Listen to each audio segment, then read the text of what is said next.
Scared of commitment, but tell me who isn't. Tell me who isn't. I know. Selamat malam. Saya akan menjelaskan pengertian kualitas pelayanan. Nah, kalian tahu nggak sih kualitas pelayanan itu apa? Kualitas pelayanan itu adalah sesuatu tingkat layanan yang berhubungan dengan terpenuhnya harapan dan kebutuhan pelanggan atau penggunanya. Artinya itu, pelayanan dikatakan berkualitas apabila suatu perusahaan atau suatu lembaga tertentu mampu menyediakan produk dan jasa sesuai dengan keinginan, kebutuhan, maupun harapan pelanggan atau penggunanya. Pada umumnya, kualitas pelayanan banyak digunakan sebagai dasar bagi produk jasa karena produk yang dipasarkan adalah suatu kinerja yang berkualitas dan kinerja tersebut yang nantinya akan dibeli oleh pelanggan. Oleh karena itu, kualitas kinerja pelayanan merupakan dasar bagi pemasaran jasa. Nah, kualitas pelayanan itu seperti ada yang tersenyum, ada yang biasa aja, dan ada yang cemberut. Nah, jadi kualitas pelayanan dapat digambarkan sebagai perbedaan antara harapan pelayanan oleh pelanggan dan pelayanan yang dirasakan jika harapan adalah lebih besar dari kinerja. Kemudian mutu yang dirasa kurang dari memuaskan, sehingga ketidakpuasan pelanggan terjadi. Ukuran kualitas pelayanan. Nah, di sini saya akan menjelaskan 5 ukuran kualitas pelayanan atau dimensi pokok menyangkut masalah kualitas pelayanan. Yang pertama itu keandalan. Keandalan adalah kemampuan untuk memberikan pelayanan yang dijanjikan dengan segera akurat dan memuaskan. Yang kedua itu daya tanggap. Daya tanggap itu adalah keinginan para staf untuk membantu para pelanggan memberikan pelayanan dengan tanggap. Yang ketiga itu jaminan. Adalah pengetahuan dan kesopan santunan para staf perusahaan serta kemampuan untuk menumbuhkan rasa percaya para pelanggan kepada perusahaan. Jadi, kalau kita mempunyai suatu usaha, yaitu menjual produk, dan kita memberi jaminan. Nah, jaminan itu adalah atau disebut juga asuransi. Yang keempat, perhatian. Perhatian itu adalah kemudahan dalam melakukan hubungan komunikasi yang baik, perhatian pribadi, dan memahami kebutuhan para pelanggan. Yang kelima itu, bukti langsung merupakan suatu bentuk pelayanan yang dapat dilihat secara langsung meliputi fasilitas fisik, perlengkapan, pegawai, dan sarana komunikasi. Sekian dan terima kasih. Saya di sini akan memberikan contoh risiko customer service Paramount. Yang pertama, customer service Paramount hanya memberikan hal-hal yang baik pada pelanggan. Ketika terjadinya kesalahan atau kerusakan pada properti di ruko, customer service hanya dapat memberikan janji bahwa akan segera diperbaiki.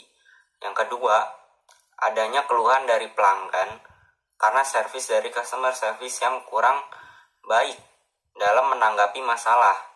Yang ketiga, terlalu lama dalam menanggapi pelanggan, sehingga banyak antrean pelanggan yang merasa kurang puas dalam pelayanannya customer service Paramount. Yang keempat, customer service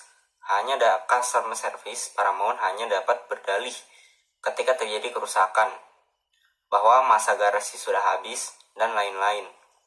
Yang kelima, ekspektasi dari pelanggan yang kurang realistis pada customer service Paramount.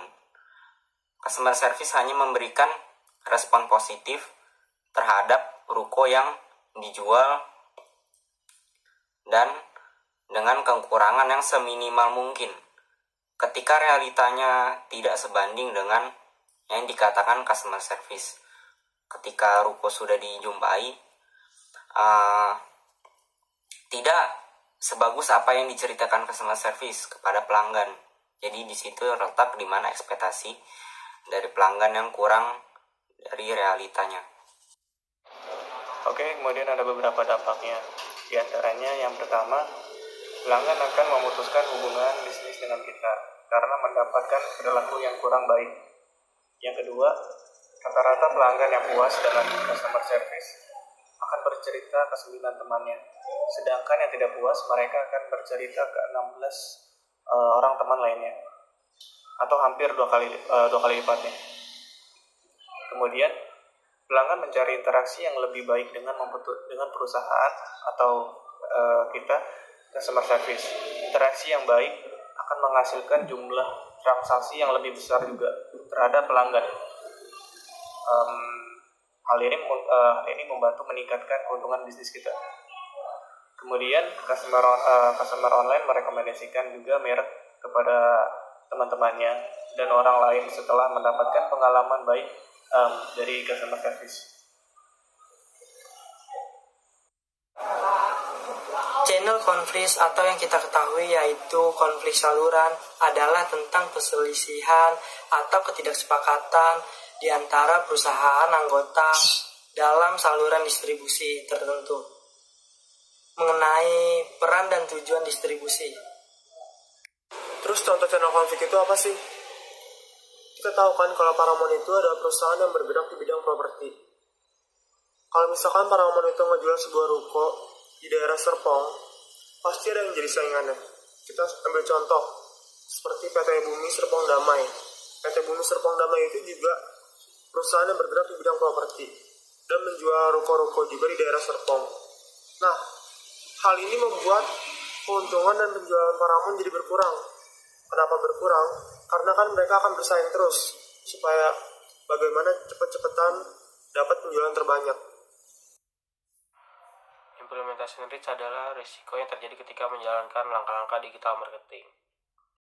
Misalnya, ketika sebuah perusahaan melakukan langkah-langkah digital marketing tanpa menggunakan seseorang ahli, dia malah menggunakan karyawannya sendiri gitu.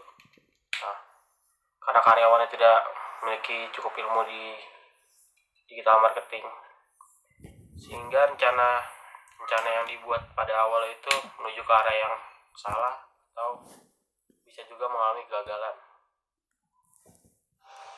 Saya akan menjelaskan tentang implementation risk, contoh dan juga dampaknya. Secara umum, contohnya itu seperti misalnya kita pada suatu saat pesaing perusahaan melakukan terobosan besar. Pada titik ini, tim manajemen harus segera mempertimbangkan kejadian-kejadian yang mungkin terjadi.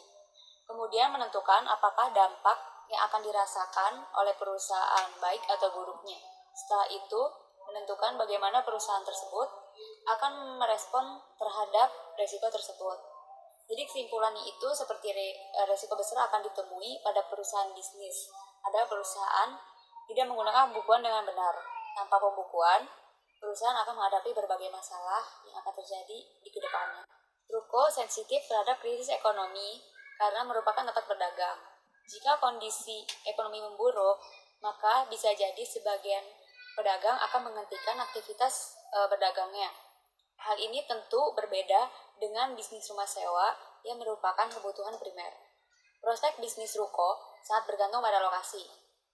Dan ruko juga dibangun di pinggir jalan yang ramai atau di kawasan yang strategis, sehingga kemungkinan besar pengunjung. Pasalnya, ruko adalah properti yang sangat tergantung pada keramaian atau crowd yang di depannya. Organization risk adalah proses di mana metode organisasi mengatasi resiko yang melekat pada kegiatan mereka dengan bertujuan mencapai keuntungan yang berkelanjutan dalam setiap kegiatan dan seluruh portfolio dari semua kegiatan.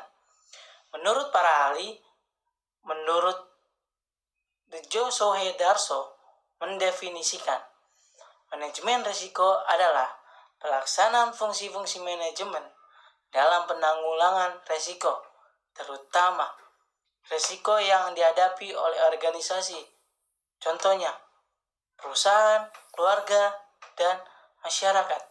Hal ini mencakup kegiatan, merencanakan, mengorganisir, menyusun, memimpin, mengkoordinir, mengawasi, mengevaluasi program, dan penanggulangan risiko.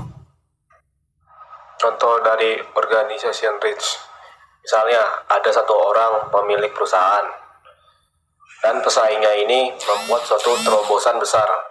Maka dari itu pemilik perusahaan mempertimbangkan kejadian-kejadian yang mungkin terjadi. Kemudian tentukan apakah dampak yang akan dirasakan oleh perusahaan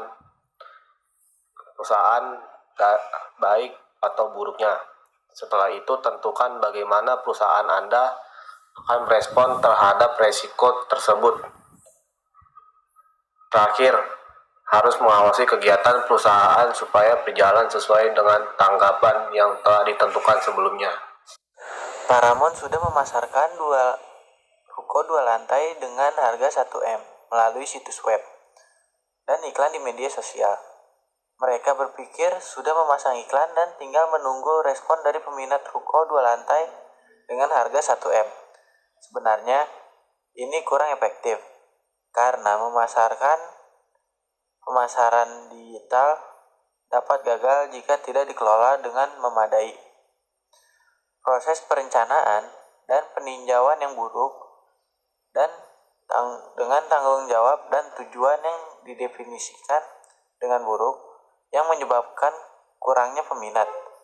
Paramount sendiri memiliki banyak pesaing sebagai marketing properti di luar sana, yang mengakibatkan sedikitnya penjualan dan kalahnya daya saing untuk menjual ruko tersebut.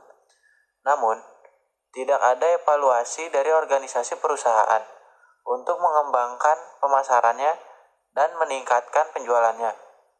Seharusnya, Paramount melakukan panggilan telepon database yang sudah dimiliki dan